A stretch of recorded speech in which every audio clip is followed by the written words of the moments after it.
Hello, magandang araw sa inyong lahat. O mga kababaihan, may tip ako sa inyo. Ito, panoorin nyo to itong video na to. Kasi ang mga kababaihan daw, hindi lang daw pambahay, hindi lang pang housewife. Panoorin nyo to. Ako si Ria Baclan, isang former OFW from Juba, South Sudan, Africa, and now currently staying here in the UK as a full-time mom with my 2 kids.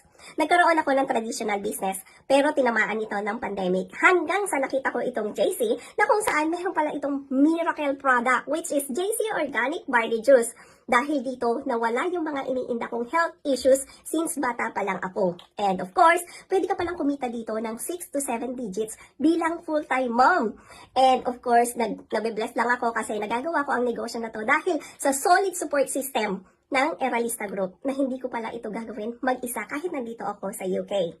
Kung ikaw isang full-time mom kagaya ko or kung ikaw ay may full-time job, pwede mong isabay ang ganitong klaseng business. Una sa lahat, online siya, isang portable and doable business opportunity na pwede nating gawin kahit nasaan man tayo. Maraming salamat po sa buhay nyo. God bless! Hi Eralista!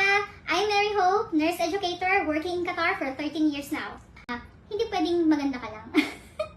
Diba? Dapat madiskarte ka din talaga. Maraming babae, yung siguro iniisip nila, hindi ko naman kaya. Kahit nasan ka, wherever you are right now, you're a housewife, you're a working employee, you have a business, you're a businesswoman yourself, or kung ano man ang ginagawa mo, hindi masama na humanap ng iba pang extra pagkakakitaan. Hey everyone! My name is Gracie Gu and I'm a permanent resident here in Singapore. 8 years na din akong nag-stay dito sa Singapore and simula na nagkaroon ng JC sa buhay ko, mas naging confident ako as a woman. Gone are the days na yung mga babae, pangbahay lang, nag-aalaga lang ng mga anak.